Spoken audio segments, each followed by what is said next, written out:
Baik, alhamdulillah di segmen Negara Pintar Terhubung kita akan bawakan bersama Auda satu tajuk yang cukup menarik berkaitan juga dengan kehidupan seharian kita ni terutama sekali kepada yang memandu. Perkhidmatan lesen memandu Negara Brunei Darussalam. Alhamdulillah narasumber kita pada hari ini yang akan membincangkan lebih lanjut iaitu yang pertama Yang Mulia Pangeran Muhammad Adris bin Pangeran Haji Tengah, Ketua Pegawai Melesen dan juga bersama dengan Tuan Muhammad Hadri bin Awang Nasib, Pegawai Penyelidik dan Perkembangan. Ya, kita ucapkan selamat datang dan Assalamualaikum keduanya. Waalaikumsalam. Bagaimana keadaan hari ini? Okey? Alhamdulillah. Alhamdulillah. Alhamdulillah. Alhamdulillah kita orang. Sedia untuk melesen orang ni. Sedia untuk berkhidmat.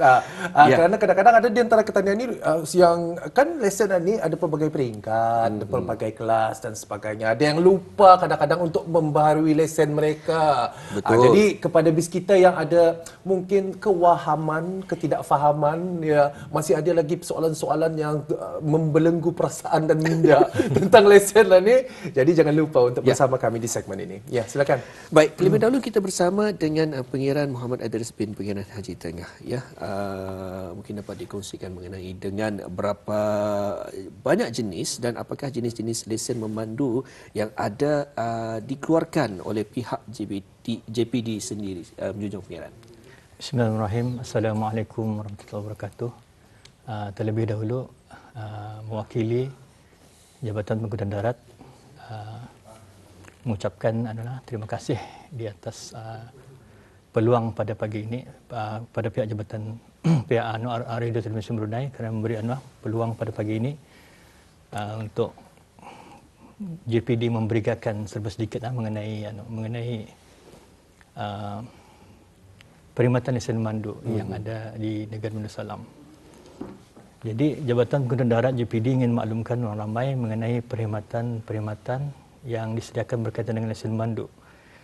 Berasaskan Seksyen 16 bahagian 4 dengan tajuk lesen memandu di bawah Akta Lalu Lintas Jalan Raya Penggal 68, Negara Darussalam menyatakan tiada seorang pun boleh memandu kenderaan bermotor di jalan raya. Ya. Melainkan dia adalah pemegang lesen memandu dengan kelas kenderaan yang bertepatan. Jadi terdapat dua jenis lesen memandu yang dikeluarkan oleh JPD dan satu permit memandu. Jenis-jenis lesen memandu tersebut ialah lesen memandu sementara, lesen memandu penuh, manakala satu permit memandu yang lazimnya kita dipanggil sebagai permit memandu antarabangsa, iaitu IDP, International Driving Permit. Jadi apa perbezaan di antara duanya tu? International Driving Permit dengan lesen memandu sementara tu? Okey, terima kasih. Lesen memandu sementara ialah lesen yang digunakan untuk membuat latihan memandu secara praktikal di bawah kawalan ataupun seliaan oleh seorang jurulatih ataupun guru memandu. Jadi pemohon hendaklah lulus terlebih dahulu ujian kod Undang-Undang Jalan Raya ataupun Highway Code sebelum mendapatkan lesen memandu sementara. Jadi tempoh lesen untuk lesen memandu sementara ialah selama 3 bulan dengan bayaran RM5 ataupun RM10 bila ia diperbaharui. Ya. Manakala lesen permit memandu antarabangsa ialah jika pemohon ingin memandu di luar negara, pemohon bolehlah memohon International Driving Permit IDP untuk tempoh 1 tahun dengan bayaran RM15. Dan IDP ini akan diproses dalam tempoh 3 hari waktu bekerja. Baik, Pangeran, mungkin pada ketika ini ada juga yang menyaksikan ni yang barukan jadi yang boleh saja untuk memohon bagi memandu ini, dan sudah sebenarnya mereka inginkan mengetahui bagaimana cara proses untuk permohonan lesen memandu berkenaan, Pangeran. Okey, terima kasih. Setelah memenuhi syarat-syarat asas seperti berumur 18 tahun ke atas dan mempunyai kesihatan yang baik daripada segi mental dan fizikal. Jadi bolehlah mendaftar masuk ke sekolah-sekolah memandu yang berdaftar yang diiktiraf oleh Jabatan Pengangkutan Darat untuk belajar undang-undang Highway Code di selama 6 jam, tidak kurang daripada 6 jam. Kemudian selepas itu bolehlah Selepas belajar 6 jam, bolehlah menjalani ujian kod Undang-Undang Jalan Raya, Highway Code di GPD. Selepas lulus, seperti yang saya terangkan tadi, barulah memohon lesen memandu sementara. Apabila sudah terdapat lesen memandu sementara, jadi barulah dibenarkan untuk memandu, untuk membuat latihan memandu selama lebih kurang tidak kurang daripada 15 jam. Ya. 15 jam. Di bawah guru memandu itu, diajar oleh guru memandu. Selepas itu barulah menjalani ujian praktikal ataupun ujian memandu di Jabatan Angkatan Darat. Dan selepas lulus barulah lesen memandu penuh akan dikeluarkan. Dan itu ada antara salah satu daripada informasi yang dikongsikan oleh Ketua Program Lesen, iaitu Pengeran Muhammad Adris bin Pengeran Haji Tengah. Sekarang kita mungkin berpindah pula kepada soalan yang seterusnya, kategori seterusnya. Bersama dengan Tuan Muhammad Hadri bin Awang Nasib, Pegawai Penyelidik dan juga Perkembangan. Kita akan kupas ni kategori kelas lesen memandu yang akan dikeluarkan oleh JPD. Silakan Tuan. Okey, terima kasih atas soalannya. Okey, a bit of a background lah. So di kategori lesen ni adalah di bawah Perintah Akta Lalu Lintas Jalan Raya Pindaan 2013. So terdiri daripada kelas 1B, 1A dan 1 adalah bagi motosikal. Kelas 2B, 2A dan 2 adalah bagi kenderaan bersendi ataupun trailer. Okey. Dan kelas 3 itu adalah common class bagi kenderaan persendirian dan juga bagi kenderaan komersial tapi di bawah 3,000 kg data. Manakala kelas 4 dan 5 adalah bagi kenderaan komersial dengan berat 3,000 kg ke atas, dan kelas 6 dan 6A bagi bus depend on the number of seats data bagi kelas 6 sama 6A itu. Dan manakala bagi kelas 7 adalah bagi kenderaan orang kurang upaya. Dan seterusnya kelas 8, 9 dan 10 adalah bagi jentera berat, iaitu jentera penggelek jalan ataupun road roller, dan kenderaan pacuan wap ataupun steam driven vehicle, dan kenderaan beruntut ataupun track laying vehicle. Manakala kelas 11 adalah bagi traktor borda ataupun prime mover, dan last sekali adalah kelas 12 bagi taksi. Bagi semua kelas-kelas yang disebutkan tadi, kecuali kelas 1B, 1A dan 1, kelas 3 adalah kelas asas yang diperlukan untuk mendapatkan kelas-kelas yang tadi itu. Oh, jadi mesti ada kelas 3 dulu, lepas satu kelas-kelas yang baru ada kelas-kelas yang lain. Betul. Rupanya banyak macam sebelum ini saya sendiri sebagai rakyat Merhain ni kan yang ada mengetahui tentang kelas-kelas yang tahu itu saja lesen mandu kereta, itu saja. Rupanya lesen mandu kereta Ketannya itu rupanya ia kelas 3 tu. Sebenarnya bukan saja pikir Ketannya dalam kelas 3 tu ada 5 rupanya ada 12. 12 ah? 12. Itu pun ada yang A, B je lah. Macam-macam. Yang 12 satu ada lagi 1A, 1B. Jadi boleh ke tu untuk kesemuanya, hampir kesemuanya lah dipelajari, dimiliki? Boleh. Boleh, tapi Boleh kalau ada kesungguhan. Tapi melengkapkan semua. Iyalah, apa gunanya kalau mendapatkan kelas 9 tapi dia pernah makan. Dia memiliki. Tetapi ada satu dasar baru ni yang kita dengarkan kalau baru-baru ni iaitu satu dasar baru JPD ada memperkenalkan dasar bagi warga emas yang berusia berumur 70 tahun ke atas, berumur mudah-mudahan tadi sampai umur berkenaan. Jadi mahu juga kita ni kan tahu kalau kita ni mencapai umur 70 apa yang kita ni lakukan, apa yang kita ni mesti ubah bagi lesen ketanian itu. Okey. So di sini ada dua pecahan itu 70 tahun sehingga 85 tahun dan 86 tahun dan ke atas. So the first one adalah 70 tahun sehingga 85 tahun. So bagi warga emas yang berumur 70 tahun sehingga 85 tahun adalah diberikan pilihan tempoh untuk pembaruan lesen memandu kelas 3 setiap 1 tahun, 3 tahun ataupun 5 tahun lah. Akan tetapi dikehendaki untuk menyertakan borang pengakuan kesihatan diri, self-help declaration form lah, kepada JPD. Dan manakala seterusnya 86 tahun dan ke atas. So tempoh pembaruan lesen memandu kelas 3 hanya diberikan selama 1 tahun sahaja. dan dikehendaki untuk menyertakan sijil kesihatan, medical certificate, daripada pengamal perubatan yang diiktiraf dan berdaftar. Okey, pemohon atau warga emas tersebut bolehlah terus ke kaunter-kaunter perkhidmatan JPD lah untuk menyertakan borang permohonan yang lengkap diisi. Di dalam borang tersebut juga terdapat pengakuan kesihatan pemohon dan bayaran mengikut tahun yang dipohonkan. Baik, menyentuh tentang kaunter-kaunter tersebut. Mungkin bukannya di kesemua cawangan-cawangan JPD yang dibenarkan. Jadi untuk itu mungkin ada yang ingin mengetahui lebih lanjut. Cawangan-cawangan yang akan dibukakan perkhidmatan tersebut bagi warga emas, Tuan. Actually-nya boleh boleh dibuat di mana-mana cawangan JPD, mana cawangan JPD lah. Tapi ia mesti physically datang ke JPD, pasal yang disebutkan tadilah mesti menghadapkan bukan mengantar wakil dan sebagainya, mestinya sendiri datang. The self declaration form itu bagi pemohon berumur 70 tahun dan sehingga 85 tahun itu tadilah.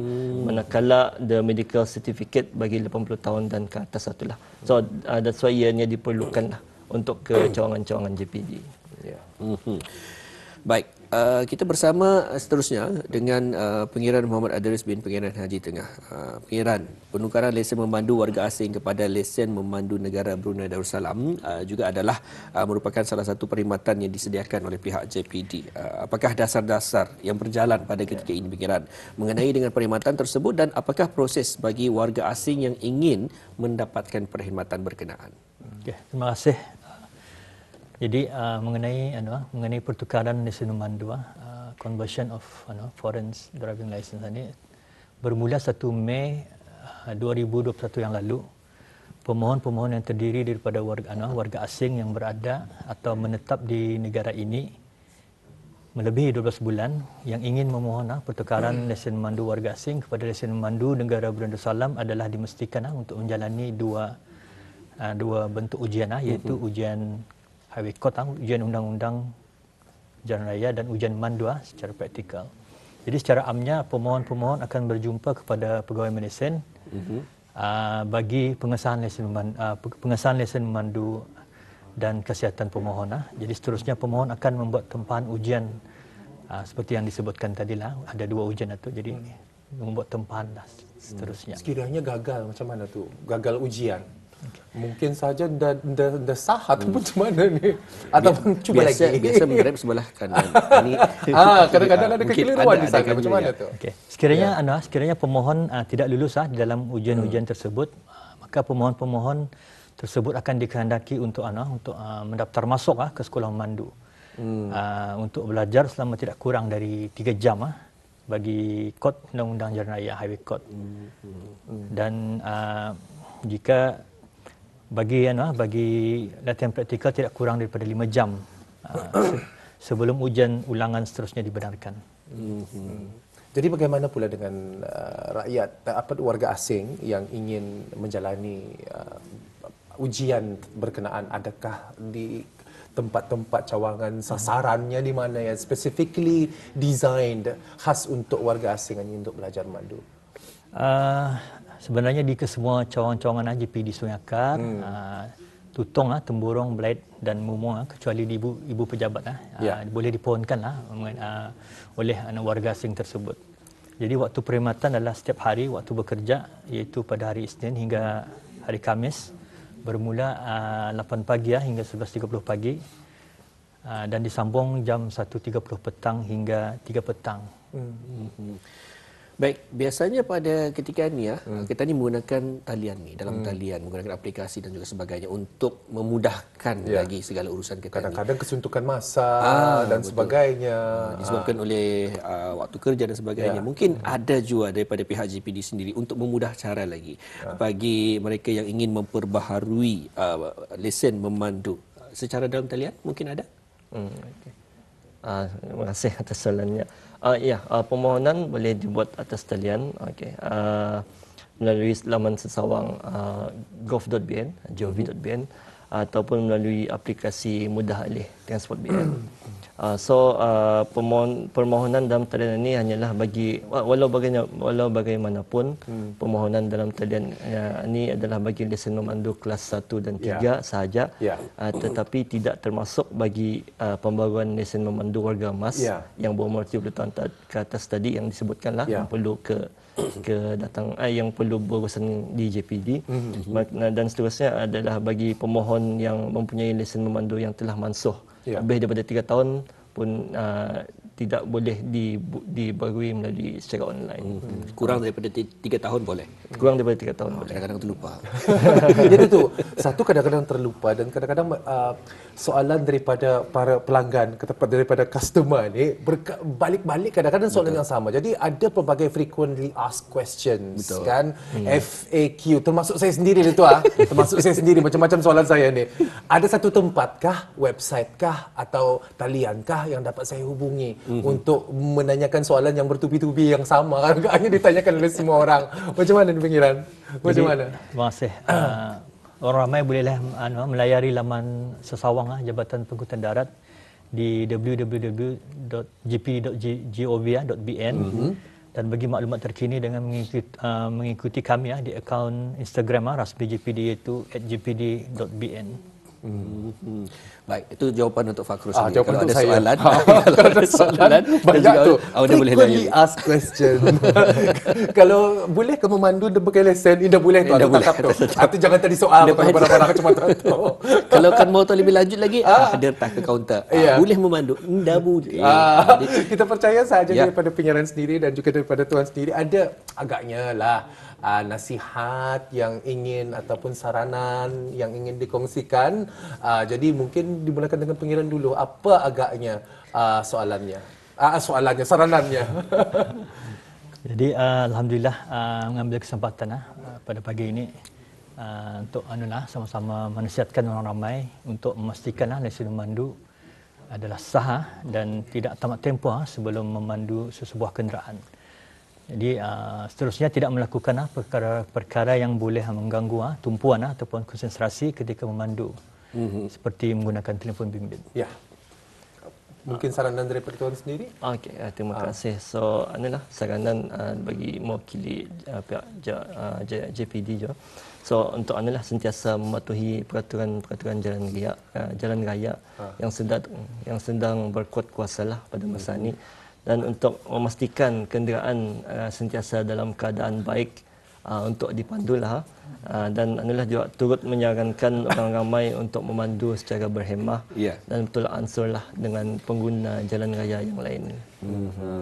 InsyaAllah daripada apa yang disarankan tadi, daripada apa informasi juga akan mencapai matlamat daripada pihak tuan dan juga supaya kita ni tidak terlampau tertanya-tanya. Pertanyaan itu masih akan ada. Pertanyaan itu masih lagi ada. Kewahaman itu masih lagi ada. Tetapi kuranglah sedikit. Betul. Jadi kepada habis kita untuk mengetahui lebih lanjut, tadi Auda boleh layari di laman sesama www.jp.gov.bn ataupun di laman Instagram mereka. Malah juga melalui laman sesama tersebut ada frequently asked ataupun soalan lazim yang ditanyakan. Dan insyaAllah jika kurang pasti lagi mengenai jawapan tersebut, tanyakan tadi kaunter-kaunter di cawangan-cawangan yang ada. Betul. Dan Setang sendiri mengantar diri bis kita ke sana ke JPD. Tanyakan dia. Betul. Baik, kita ucapkan terima kasih juga kepada narasumber kita Fakrul bersama dengan Pengarah Muhammad Adris bin Pengarah Haji Tengah, Ketua Pegawai Malaysian, dan juga Yang Mulia Tuan Muhammad Hadri bin Awang Nasib, Pegawai Penyelidik dan Perkembangan di atas maklumat tersebut. Kita ucapkan ribuan terima kasih kepada kedua-dua tetamu. Assalamualaikum. Sampai jumpa lagi insya-Allah ya.